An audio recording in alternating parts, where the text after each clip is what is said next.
अस्सलामुअलैकुम नाज़रीन, मैं हूँ फातिमा और आप देख रहे हैं वॉइस ऑफ मकरान। रमज़ान शरीफ में अशिया खुर्दनोश की चीज़ों को पर लग गए। फ्रूट, सब्ज़ी, गोश्त, मछली और रोज़मर्रा इस्तेमाल में लाई जाने वाली चीज़ें आम शहरी के दस्ते रस्ते बाहर हो गए। महंगाई की वजह से कम आमदनी और मजदूर तबके के लोगों ने बाजार का रुख करना छोड़ दिया।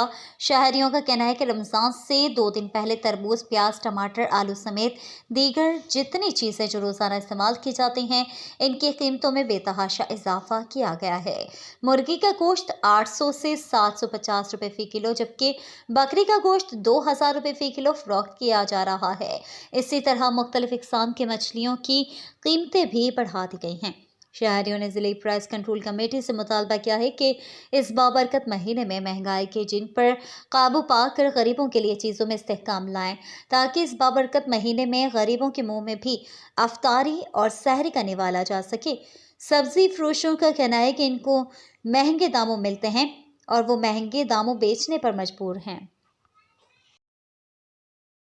टमाटर साहेब 200 रुपये, आलू 7 रुपये, देखा गोश्त पीमा साहेब 22,000 गुणी कुछ बाय कनी किलोची का किलो 180.